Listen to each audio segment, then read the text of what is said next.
Design ஒன்று பார்ப்போம் ஸ்லீவுக்கு. இப்போ நான் இது வந்து saree கலரில் வந்து இந்த கிளாத் எடுத்து இந்த டிசைன் வந்து பண்ணி வச்சுருக்கேன்.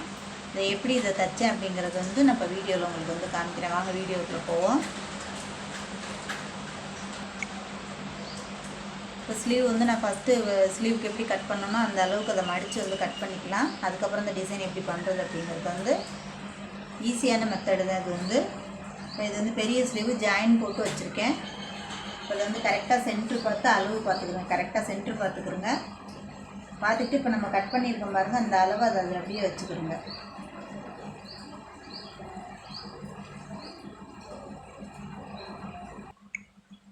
கரெக்டாக இப்போ அந்த அளவு கொஞ்சம் கூட மாறாமல் அந்த ரெண்டையும் சென்ட்ரு கரெக்டாக வச்சுக்கிடுங்க.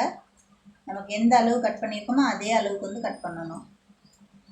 இல்லைன்னா ஒரு ஸ்லீவில் பெருசும் ஒரு ஸ்லீவில் வந்து சின்னதுமாக தெரியும். அந்த அளவு மாத்திரம் மாறாமல் கரெக்டாக அதை வச்சு கட் பண்ணிக்கிடுங்க.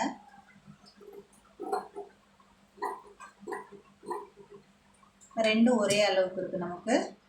இப்போ இதை எப்படி தைக்கிறது அப்படிங்கிறது வந்து பார்ப்போம்.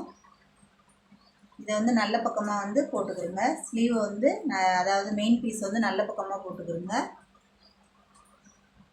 இதை வந்து பெரட்டி உள் பக்கம் போட்டுக்கிறோங்க. இப்போ நம்ம வந்து இதை வச்சு திருப்ப போகிறதில்ல, மடித்து தான் அடிக்க போகிறேன். அதனால எந்த அளவுக்கு நமக்கு வந்து மடிப்பு வந்து இந்த அளவுக்கு மடித்து அடிக்கிறதுக்கு நமக்கு வந்து கிளாத் வேணும்.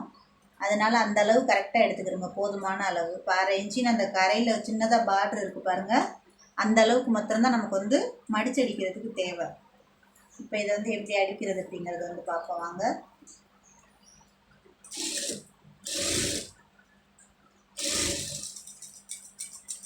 கரெக்டாக அந்த ஷார்ப்பாக இருக்குது பாருங்கள், அந்த இடத்துல கொண்டு வந்து நிப்பாட்டிடுங்க.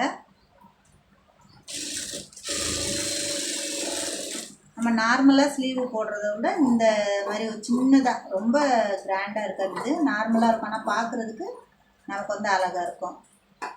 சாரியில் சின்னதாக ஒரு கிளாத் எடுத்து அதை அப்படியே வைக்கிறது. இப்போ இது வந்து நம்ம சுற்றிலாம் அடிக்கலை, அப்படியே வந்து திருப்பிக்க வேண்டியதான்.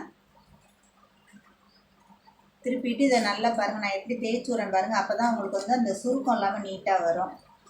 அதே மாதிரி இந்த மாதிரி கையை வச்சு நல்லா நெகத்தை வச்சு தேய்ச்சி விட்ருங்க. அதை அப்படியே திருப்பிக்கிடுங்க. அதை திருப்பிட்டிங்கன்னா நம்ம போட்டுக்க ஜாயிண்ட் வந்து உள் பக்கமாக போயிடும், நல்ல பக்கம் வெளியில் வந்துடும்.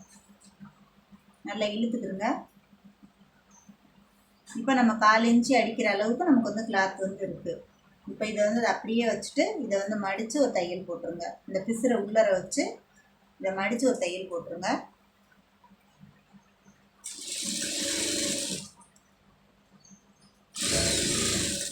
கரெக்டாக லைனிங் வந்து உள்ளே இருக்கணும்.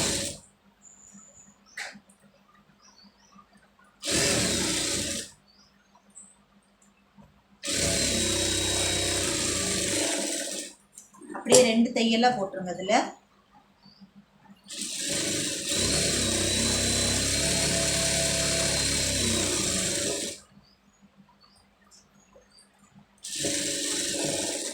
இப்போ உங்களுக்கு வந்து பெரட்டி காமிக்கிறேன். நமக்கு வந்து இப்போ கரையும் அதுவும் நீட்டாக வந்துருச்சு பாருங்கள். இப்போ இதை வந்து சுற்றி ஓட்டிடுங்க. இப்போ நீட்டாக வந்து சுற்றி ஓட்டிடலாம்.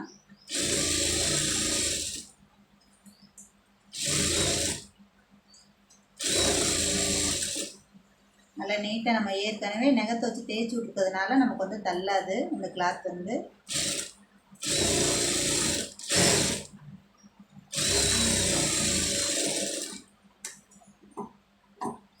இந்த எக்ஸ்ட்ரா உள்ளதை மாத்திரம் அதை அப்படியே கட் பண்ணி விட்டுருங்க.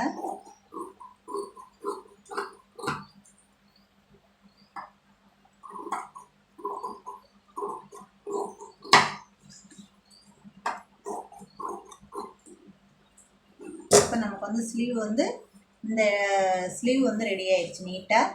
இப்போ இந்த கேப்புக்கு மாத்திரம் நமக்கு வந்து கலர் வைக்கணும். இப்போ நான் அதுக்கு வந்து ஒரு சின்ன பிட்டு அதுக்கு எப்படி கட் பண்ணணும் அதே மாதிரி சின்னதாக வந்து அந்த ஷேப்பில் வந்து கட் பண்ணி வச்சுருக்கேன். இப்போ அதை அடித்து திருப்பிடுவோம்.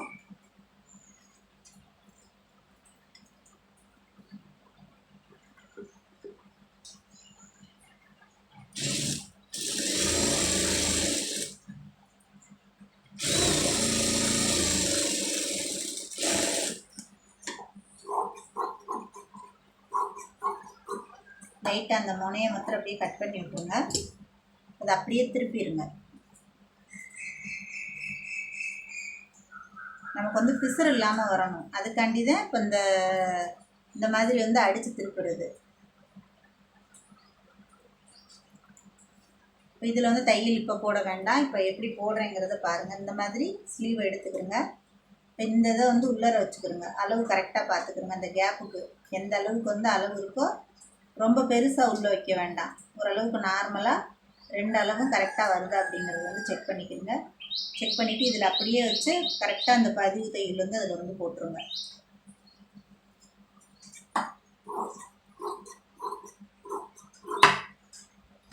லாஸ்ட்டாக வந்து பேலன்ஸ் இருக்க கிளாத்தை வந்து கட் பண்ணிக்கிறோம். இப்போ இதில் வந்து ஒரு தையல் போட்டுடலாம்.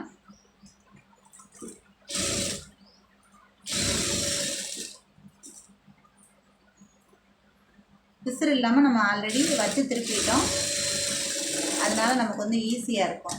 இப்போ இதில் வந்து இப்போ பாருங்கள், உள் பக்கமும் நமக்கு வந்து பிசுறு இல்லை. நிறைய வந்து தைக்கிறதுல உள் பக்கம் பிசுறு இருக்கும். பிசுறு இல்லாமல் அடிக்கணும். இப்போ இன்னொரு தையல் அதில் வந்து போட்டுருங்க.